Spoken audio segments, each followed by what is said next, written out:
One day, a French company bought the company I worked for. So I was called in and I was asked to lay off my entire team. I was 24 years old at the time. You would have no idea. I mean, at 24, you say, what? You want me to do what? So I did. I laid off the entire team. And the next day I came back to work and they laid me off. And I didn't see it coming at the age of 24. Yeah. So 2 days later, the company called me back and they said, we made a mistake. We have to implement. I mean, they did. They said, we need to implement an entire brand change so that we look like the parent company. Can you come back and bring one of your team members and help us implement the change? And I literally said, hold please. And I hung up the phone. How do you even choose one? I know. I knew who I was going to bring back. But what I did is I drove down to the state capitol in Washington and I got a business license. So I created a sole proprietorship that day and I decided nobody would ever control my destiny again but me. So I called them back a day later and I said, yes, I'll come back and I will bring Sandy with me and you'll be paying us through my new company, Artitudes Layout and Design. So that's how we started.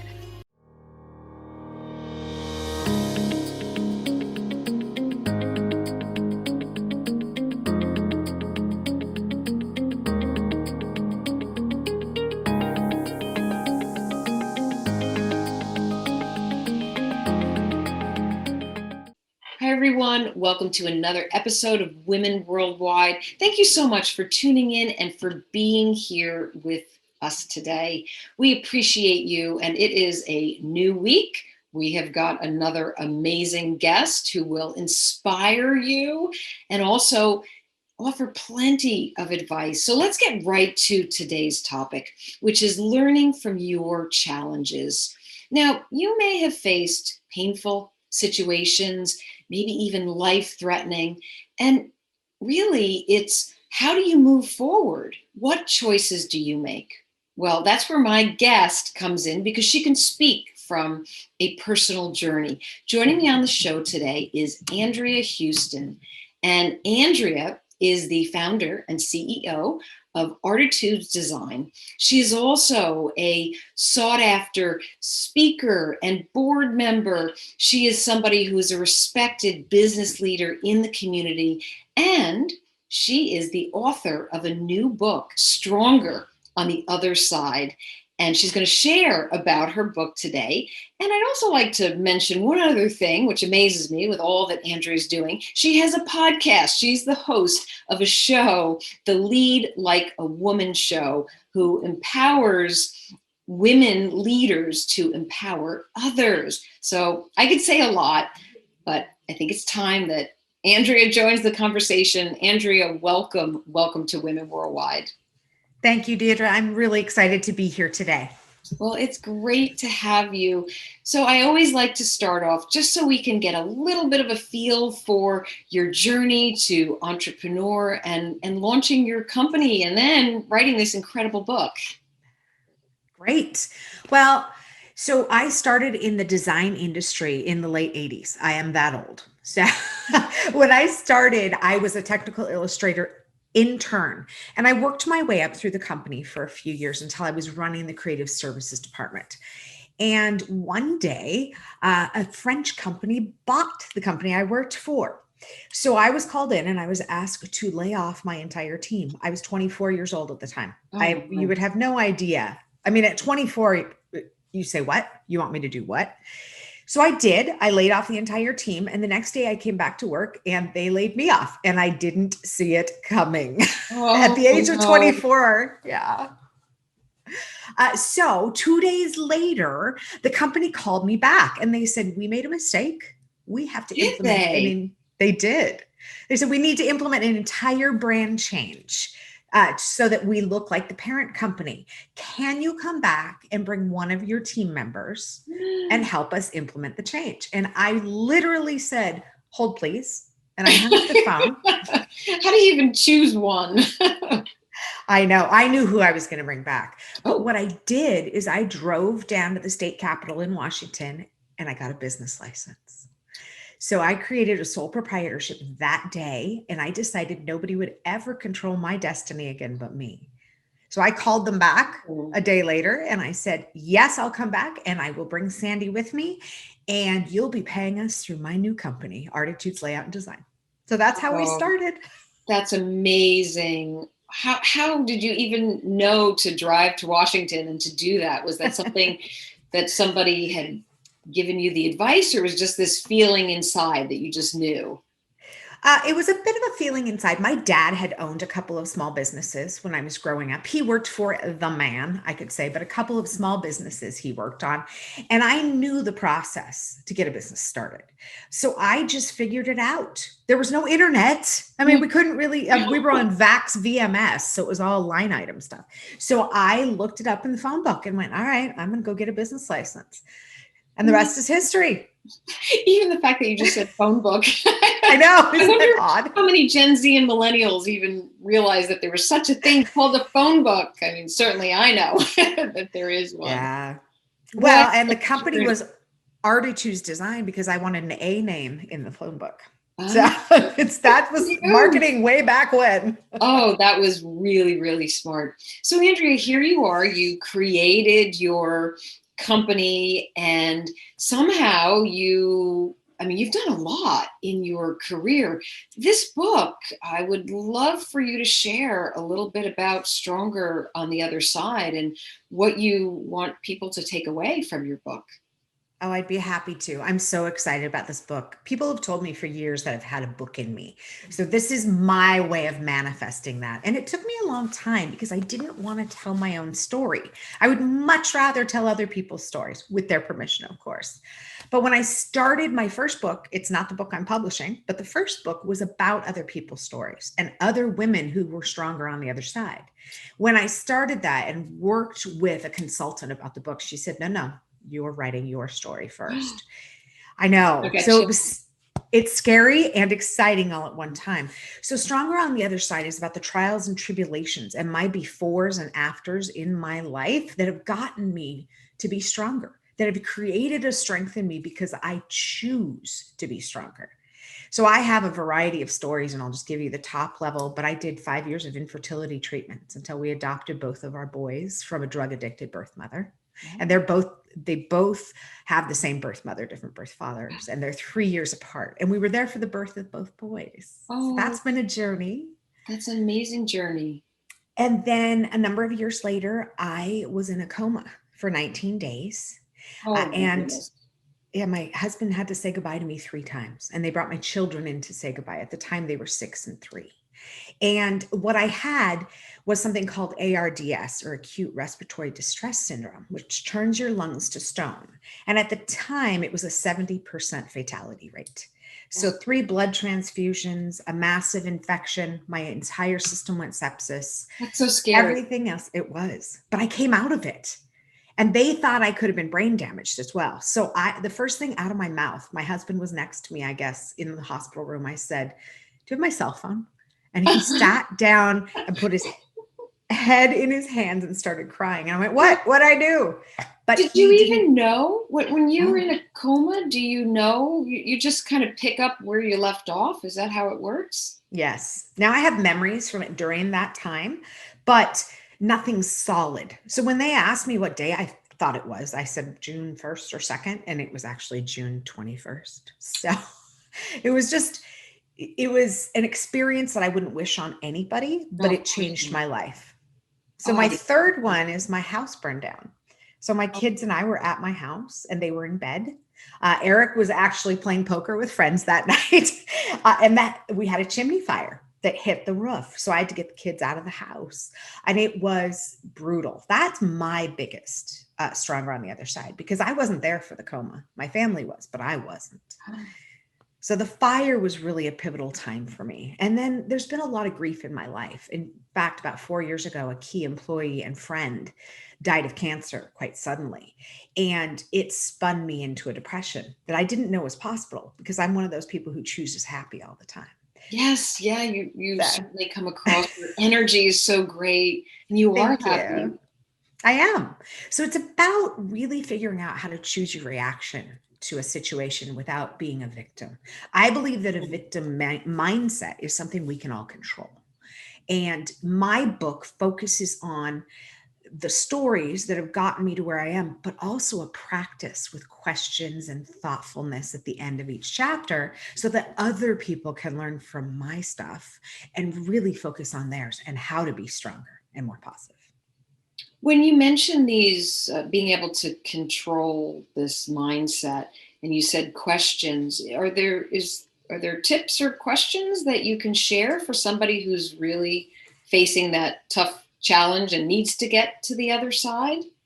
Oh, of course. So they're very reflective, the questions that I have in my book. They really focus on kind of your own experience so that you can look inside. And I'll give you an example of a couple of Okay. them. So the practice at the end is about choosing your response to whatever life throws your way. Then Hmm. there's an active choice. And so the first chapter is about other, and it says, choose your own other. What does it look like for you to own this experience, to be responsible for your response to the experience? Then we go into some other questions, like what's your version of other? Where in your life are you voiceless? Other ones as well. And then a 10-minute exercise. Now you can take any of it or all of it. And what it does is it helps you build that muscle to choose Yeah. your reaction. So it's this muscle memory that It once you is. get used to these questions and answering them, and when you choose to do the exercises, it comes much more naturally. Right. Because it's so easy to live in victim. It's Mhm. so easy to say, the world is doing this to me. Yes, I cannot control what happens in my life. I have learned that the hard way. I used to try to control right. everything, but I can control my reaction. That's the only thing that we can control. It We have truly no is. control over anything or anyone else, but Exactly. we can look inside ourselves, and it is about the way we react. So Yeah, the way I lined up this show, when you have a challenge, it's almost, how do you move forward? Well, you speak exactly. to this clearly in your book. And I know that you laid out the three stories, the journey and those challenges. And I wonder, is there a part that you can specifically call out from one of them where you just knew that I'm going to be stronger on the other side? Mm. Now, I know it's hard, the one where you were in a coma, but I right? would say, yeah, I agree. I don't remember the coma. I just remember things like my husband sang to me in the coma. So when I woke up, I had these songs running through my head that weren't the songs that I would necessarily listen to. They were 10 years old. They were Kenny Rogers or the Commodores or something like that. And I finally, after a few days of this, I just turned to Eric and I said, did you sing to me? Because he has an incredible voice. He won a scholarship to college based on his voice. And he said, yeah, I sang to you every day. So those songs ran Beautiful. through my head. I know, I love that story. He's such an amazing man. But the one thing that was pivotal for me was the fire. Yeah. So I used to love to control everything around me if I could. I mean, that's how I got better from my coma. I would control, okay, by this date, I will be out of my wheelchair. By this date, I will put the walker aside. By this date, I'll have enough stamina to get through 4 hours of work. I couldn't do that with the fire. I couldn't control when the roof would go on. I couldn't control when the drywall would go up. I couldn't control when the electricians and the permits and everything else would be done. And I struggled with that. And there was one day about 5 months after the house burned down where we went to check on the progress. And I went inside, and it was a pouring down day at the end of December, and it was raining in the house, just coming down in sheets of rain. And I lost my mind. I sat down on the cement floor Right. and just cried my eyes out. And that was the point of inflection where I was experiencing such grief Hmm. and the realization that it wasn't under my control. It Right. was more about letting the process happen. Now, I'm not perfect. I still try to control things, but I check myself now. And so it's that, can I control this? No, I can't, but I can control how I feel about it, and I can control how I present about it. Wow. Well, thank you so much for sharing that. Of course. I think there's a lot of people who are watching or listening right now, and I know I'm somebody who would always try to control. But as I got older and more experienced, I realized I just sit with the outcome and move to a better place about it and just know that I can only do certain things myself. And it's a better feeling. So I'm wondering, how has this changed your life? If you were looking back on your, even going as far back as your 24-year-old self, do you see a big difference in who you are? And what does that comparison look like? Not to put you on the spot or anything. No worries, because I do. I am no longer angry. Ooh, I believe I was somebody who always had something to prove. Now, to be fair, I always still have something to prove, but it's in a different way. I grew up being, I guess you could say, other, because I was female and I was born in a family that valued males, frankly. um, So for me to come to some sort of learning to see myself now, I will be 50 in just a week. So cannot this, believe that. I just cannot. Unbelievable. That's but to why you know see the phone book. exactly, that's why I know the phone. Like, but to see myself as 50 and look back at myself when I started working at that graphic design or in that graphic design role at that company when I was 17. So I look at that and I think I had so much to prove. I was always trying to prove myself. I was always trying to live up to some invisible expectation. I don't do that anymore. I really like who I am. I like who I present. And frankly, I know this is age too.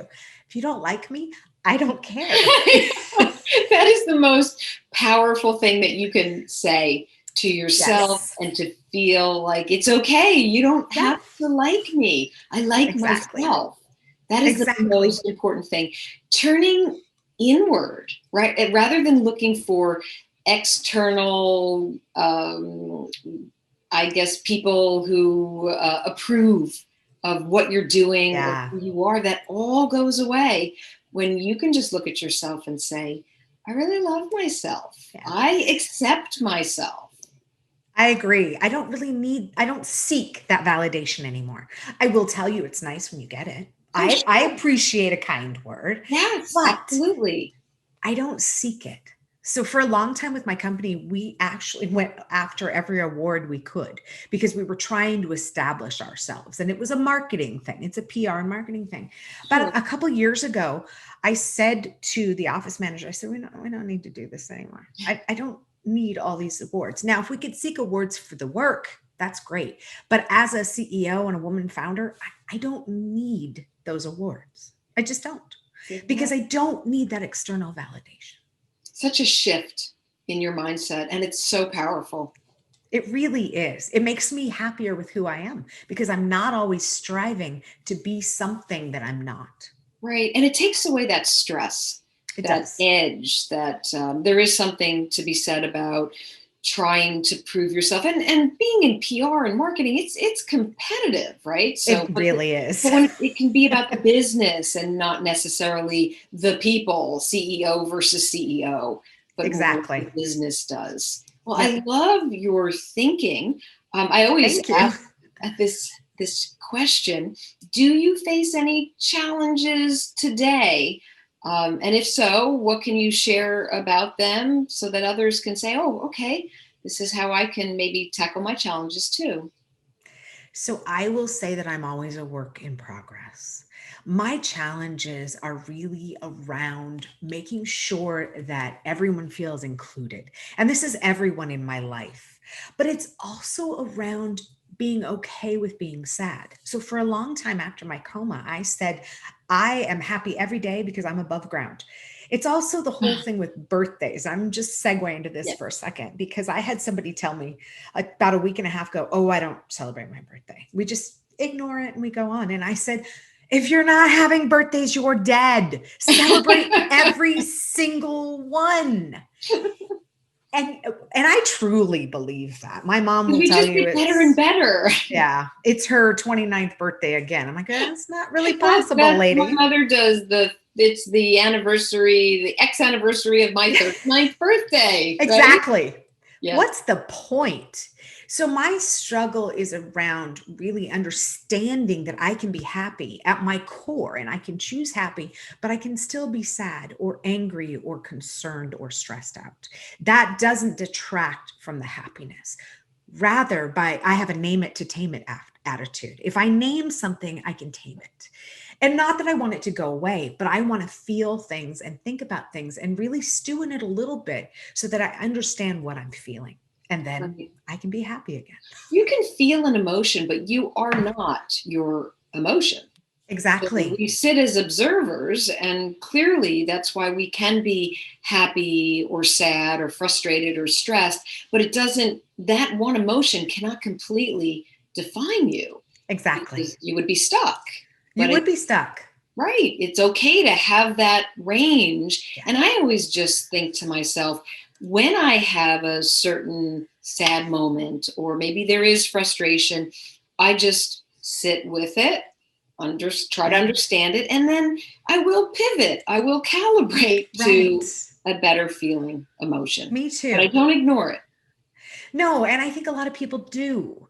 But hard days happen. Hard Yes. things happen. I have a lot going on in my life right now. I have a brother who's just getting out of rehab. I have a brother-in-law fighting stage 4 cancer. Oh my. There's just a Sorry. lot going on. Oh no, that's fine.